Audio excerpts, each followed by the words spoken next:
Okay, hi everyone. We're going to get started. I think we have a full crowd here. It's Gord Smith and myself and Dave Wickett will be presenting and demonstrating today. I want to do a couple logistical things before we get started. First of all, I just wanted to confirm everybody's logged in. They're on the online component and they can see the slides and be able to see the screens during the demonstration. So if you have an issue, you can, on the chat side of the webinar, you can just send us a little message. If you have any questions during the webinar, feel free again to use the chat area and just send us a question, and we're happy to answer them. And then finally, we'll be leaving the lines on mute, and so through parts of the presentation. So again, if you do have any questions, feel free just to kind of access the chat area and send us a question. So by way of introduction, I'm a partner at Ideaca, and my areas of responsibility are sales and operations in our Eastern practice. And I also have responsibilities for national marketing. Have a great deal of experience around professional services with a couple of big software companies, Siebel Systems and SAP. And I spent a number of years at Deloitte. So we'll be using some of that background and some survey material to present some of our concepts around dashboards. I'll let my colleague Dave Wickett introduce himself.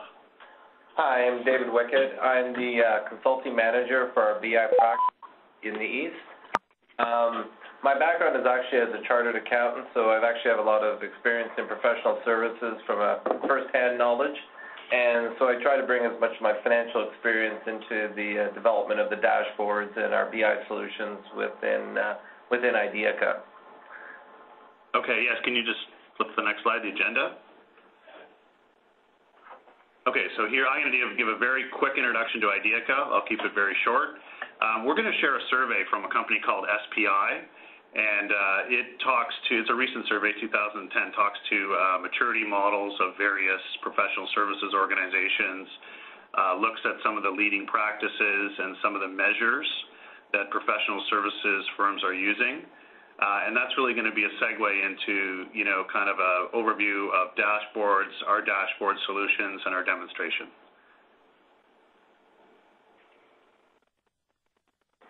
So Ideaca, a very quick introduction. We're a national professional services firm. There's three things that we really do. We do advisory consulting, so that's business case, benefits organization, process design, all those kinds of front-end services around consulting. We have a large implementation practice, and on the left you'll see the various areas in which we implement. We implement in the ERP and CRM space. We do a lot of work in business intelligence, which we're talking to you today about, portals, collaboration, custom development, and application integration. In addition, we have a full suite of support services, so we, after a client's gone live, we're able to provide ongoing application support to custom apps or to ERP or CRM systems as well.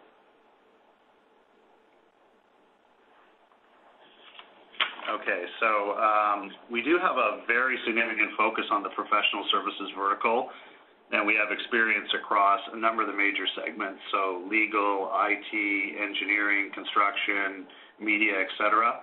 This is a sampling of some of our clients, and you can see they represent all of those segments.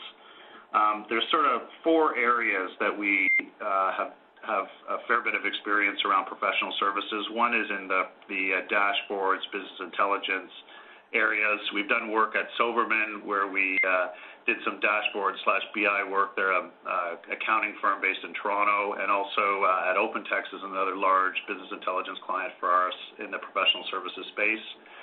We've done work with corporate intranet, so improving the productivity and efficiency of professional staff. In a number of places, including Allstream, Geosoft, and Stikeman. We've done work implementing CRM and systems that support business development in a number of places, including Descartes and Absolute Software. And then finally, we have done a considerable amount of work with back office processes, so time entry, billing, financial management in a number of firms, including Silverman, Focus, and Mentor Engineering. So that's kind of a broad gamut of experience we have around professional services. And what we're going to zero in today is really a survey from SPI. And by way of introduction, SPI is a boutique consulting and research firm, and they specialize in really some advanced research around the professional services industry. They conduct an annual survey. We have participated in the survey, so we're a recipient of their survey and a participant. And it is a global survey, and this is some facts and figures on the survey itself. It goes across all of the segments that I mentioned previously in professional services, so legal, media, advertising, marketing, accounting, IT services, management consulting, and engineering. So it has all of those verticals represented. And the data that we're going to share with you is from their most recent survey, so 2010. I think it came out in the February timeframe, and it had roughly 225 global participants. This is largely North American, but there was some global participants as well. And just to give you a kind of a feel for the size of organization, the average participant had roughly $68 million in professional services fees, had 375 staff, and about 70% of their staff were billable. So that gives you sort of some insight into the survey. These are kind of the major trends that are identified in the survey, and I'll talk about these at a macro level.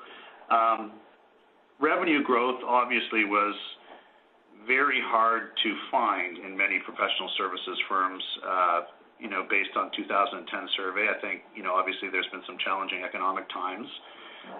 And when you look at the sort of the results of the participating firms, only 5% of the participating firms actually achieved their revenue targets, and about 5%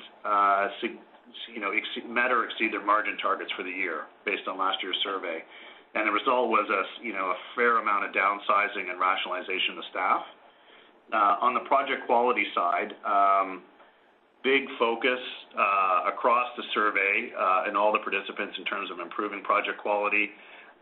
The rate of project cancellation declined by approximately 5%, and the on-time delivery increased by roughly 8% across the survey. So that was a big strategic thrust in the professional services space. The third kind of major trend was, if you looked at the top 15 participants, those that had the best margin, best revenue, best overall metrics, all of them had a focus on vertical business process expertise. They demonstrated average margins that exceeded gross margins that exceeded 34%, and their billable revenue per consultant was in excess of $260K in revenue per consultant, compared to, on the lower end of the scale, average or weak performing firms were closer to $170K per consultant. So that gives you a sense of kind of the importance of that trend. The other kind of key trend was around remote service delivery. So this is certainly an area of focus for a number of firms, and of all the billable hours for all of the survey participants, 40% were delivered remotely. So in some cases it was a hybrid model, so they're working towards a combination of on-site, off-site, and in some cases it was purely offshore kind of delivery. The next kind of major trend area was growth of managed service. So obviously a project-based business or project-oriented businesses are always looking for ways to create more predictable revenue streams. So a lot of the survey participants have been focused on establishing recurring revenue, subscription revenue, those types of services through partnering with hosting providers or providing their own hosting services, partnering with software as a service firms or other sources of more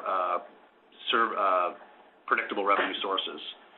And then the final trend is around more of a global workforce. So about 80% of the participants were North American based, and of those North American participants, about 33% of their workforce was outside of North America. So that's a fairly substantial shift towards more global delivery, more remote delivery. So that's kind of a quick introduction to the trends.